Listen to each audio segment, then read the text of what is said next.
好，我是2年6班黄瑜腾。今天要说的故事是《柳林中的风声》，这是关于4只小动物的惊险故事。河鼠抓住蛤蟆的脖子，将它拖进家里。蛤蟆全身狼狈地站在朋友家，它感到十分开心，因为它再也不用四处逃跑了，因为它已经找到好朋友啦。河鼠说：“快脱掉你这身衣服，看起来真是像个洗衣女工呀！”蛤蟆换好衣服之后，它的话匣子就再也关不起来了。它滔滔不绝地对河鼠描述这些日子的冒险故事。本来不发一语的河鼠终于开口说：“当你一路偷东西、躲警察的时候，野森林里的黄鼠狼就占领了你的蛤蟆大厦。”这个消息对蛤蟆来说真是个晴天霹雳的坏消息。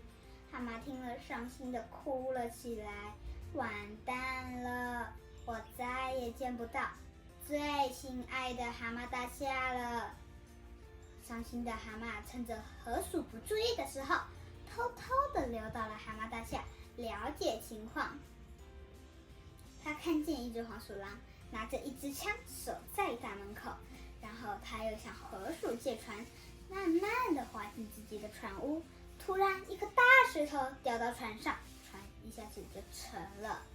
桥上的黄鼠狼嘲笑落水的蛤蟆，说：“小心啊，蛤蟆先生！”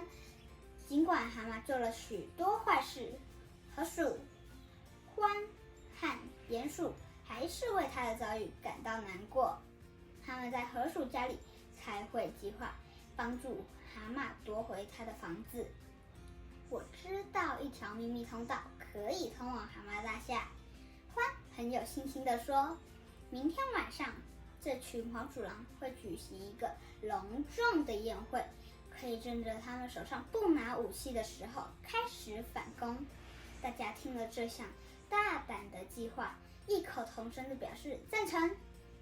第二天傍晚，灰蒙蒙的天空笼罩大地。这4个好朋友准备勇敢出发，夺回失去已久的蛤蟆大厦。我的故事到此结束，谢谢大家。